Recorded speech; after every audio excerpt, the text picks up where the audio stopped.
Hello guys, welcome back to my channel Vishwas school Bhuna. Students, हम लोग पढ़ रहे थे structure of atom of class +1 chemistry का। आज का हमारा टॉपिक है Bohr's theory and concept of quantization.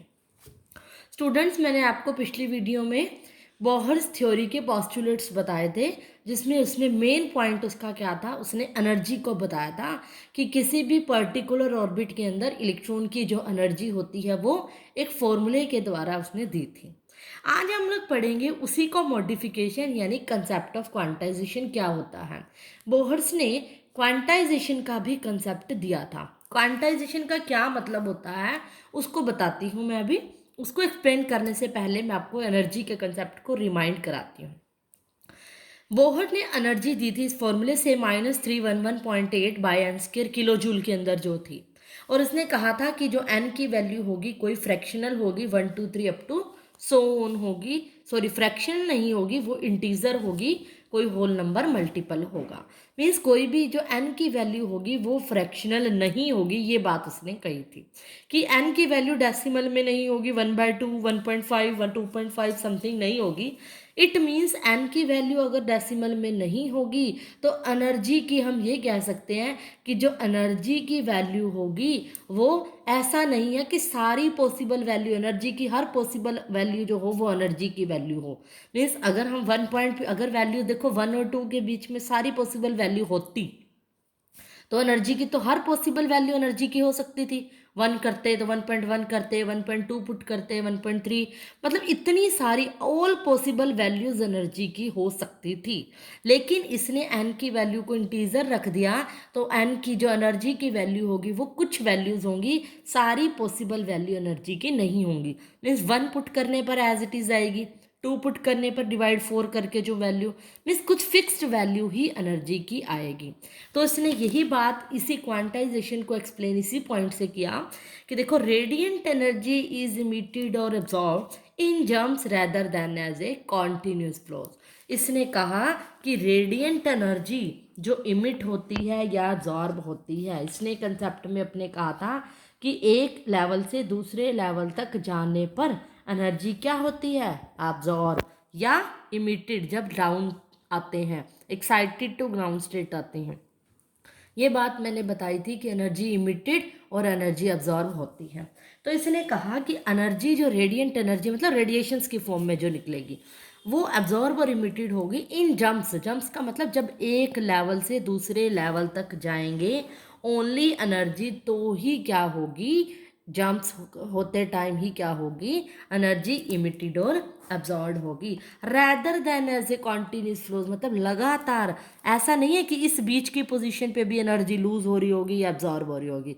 Only जब हम एक लेवल से दूसरे लेवल तक जाएंगे। ये बात मैं पहले भी बता चुकी हूँ एनर्जी के बारे में, जो कि रदरफोर्ड की लिमिटेशन थी। उसने कहा था एनर्जी क्या होगी, कॉन्टिन्यूसली लूज करता है, इसीलिए बोहर्स का मॉडल आया था ना।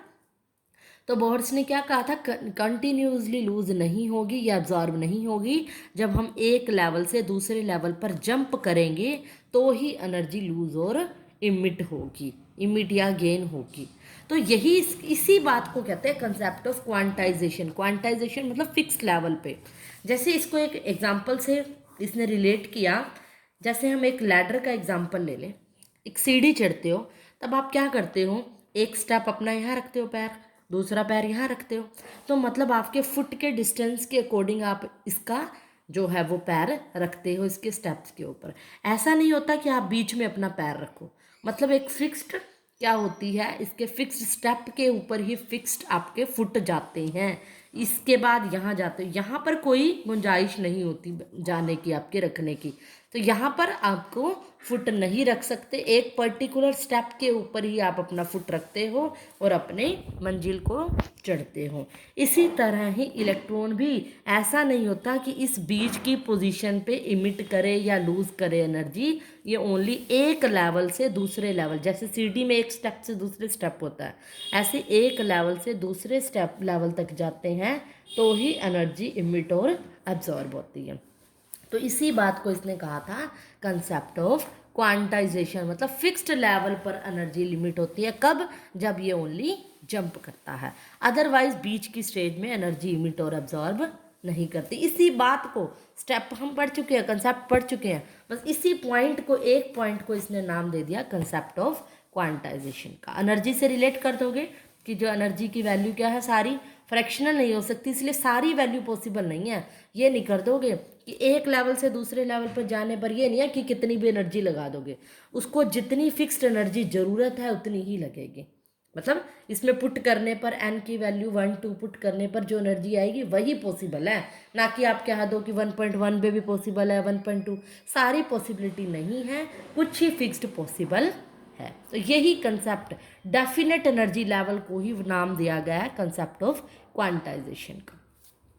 अब देखो बोहर्स ने बहुत कुछ बताया, रेडियस के पिछले पोस्टुलेट्स के बाद मैंने बहुत रेडियस बताया आपको, वेलोसिटी बताई, नंबर ऑफ रिवोल्यूशंस के बारे में बताया, और अब इसने कंसेप्ट ऑफ क्वांटाइजेशन को भी बता दिया। उसके बावजूद भी बोहर्स की क्या थी, मॉडल्स की कुछ लिमिटेशंस थी, ये सक्सेस नहीं हुआ था। अब इसकी लिमिटेशंस क्या थी? फर्स्ट पॉइंट जो है, बोहर्स कुड नॉट एक्सप्लेन या कुड नॉट, जो नहीं बता पाया ये, could not account for the फाइनर details. Main highlighting point मैं आपको बता रही हूँ, बाकी आपको बुक में भी मिल जाएंगे। फाइनर डिटेल्स ऑफ हाइड्रोजन स्पेक्ट्रम। अब आपको याद होगा मैंने एक वीडियो दी थी इमिशन ऑफ हाइड्रोजन स्पेक्ट्रा पे, इमिशन स्पेक्ट्रा दिया था हाइड्रोजन का। तो उसमें क्या था, हाइड्रोजन स्पेक्ट्रा के अंदर इसने क्या कहा, इसने फाइनर डिटेल्स नहीं बताई हाइड्रोजन स्पेक्ट्रम के बारे में। फाइनर डिटेल्स का मतलब क्या होता है, डबलेट और ट्रिपलेट के बारे में। डबलेट का मतलब होता है टू क्लोजली स्पेक्ट्रम, जो टू क्लोजली स्पेस्ड लाइंस होती हैं, उसके बारे में इसने नहीं बताया। इसने ये तो बता दिया एक लेवल, फर्स्ट लेवल लाइमन है, सेकंड बाल्मर है, फिर क्या है, पास्कन है, ब्रैकेट है, पी फंड है, वो सब तो इसने बता दिया।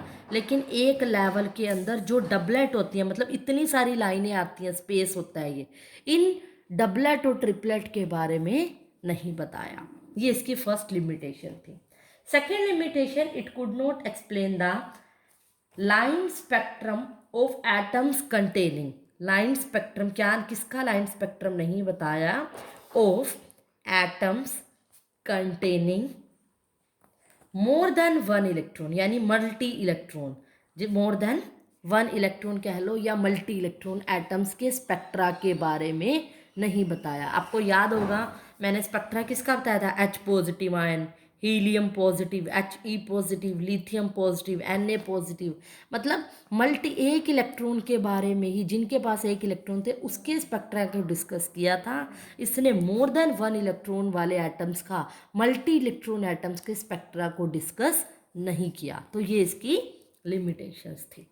थर्ड इसका लिमिटेशन का पॉइंट था कि it fail to explain the effect of Zeeman effect, या ये कह लो इसने जीमन इफेक्ट को भी एक्सप्लेन नहीं किया। एक ये बहुत इंपॉर्टेंट पॉइंट है, कई बार क्वेश्चन सिर्फ इतना पूछ लेता व्हाट इज जीमन इफेक्ट, तो इसने जीमन इफेक्ट को एक्सप्लेन नहीं किया। अब जीमन इफेक्ट क्या होता है, मैंने जो आपको स्पेक्ट्रा बताया था हाइड्रोजन का, जिसमें लाइमन, बाल्मर, पास्कन, बहुत सारी सी सीरीज बनी थी, याद हो गई आपको, सीरीज बनती थी।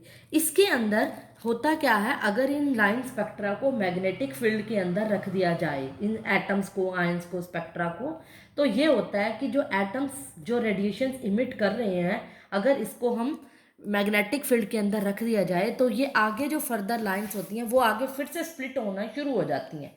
वो फर्दर क्या होती हैं, हर लाइन जो होती है बहुत सारी लाइनों में टूटना शुरू हो जाती हैं। इफेक्ट होता है ये मैग्नेटिक फील्ड का इफेक्ट, मतलब इन सबको अगर इमिटेड रेडिएशंस वाली लाइन को मैग्नेटिक फील्ड के अंदर रख दिया जाए तो जो हर लाइन होती है, ईच स्पेक्ट्रल लाइन आगे नंबर ऑफ लाइंस के अंदर टूटनी शुरू हो जाती है, आगे वो बहुत सारी लाइनों के अंदर टूटने लग जाती हैं।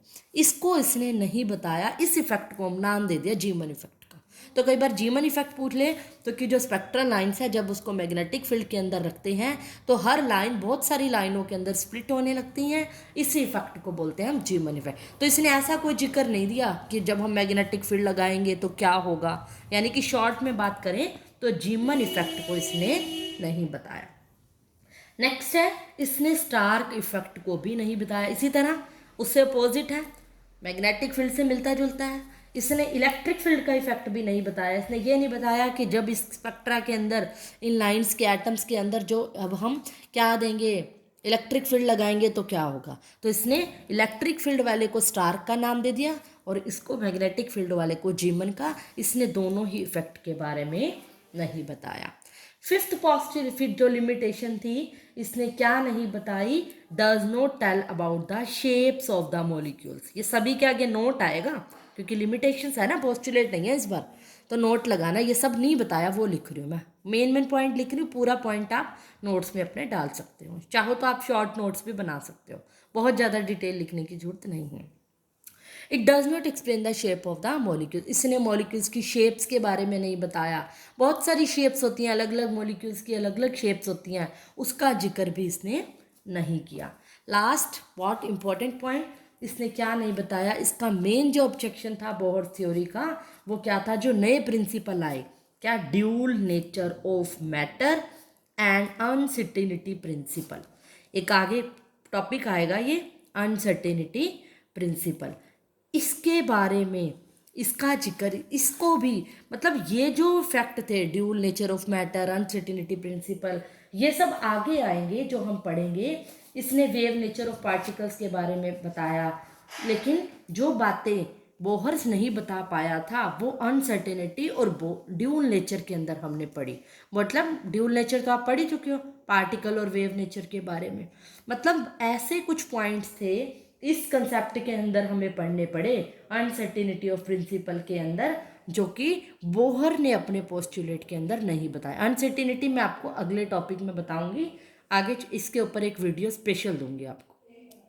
तो मतलब इसकी जो बातें अनसर्टेनिटी प्रिंसिपल से हमें मिली वो बोहर ने नहीं दे पाया, इसीलिए इन कंसेप्ट की जरूरत पड़ी, आगे वाले टॉपिक की जरूरत पड़ी थी। इसका मतलब इसने पूरी बातें एक्सप्लेन नहीं की थी। ये सब क्या थी, इसकी लिमिटेशन। तो फटाफट से इसका स्क्रीनशॉट लीजिए और अपने नोट्स बनाइए। अगर आपको ये वीडियो पसंद आई तो लाइक और शेयर करना ना भूलिए। That's all for today.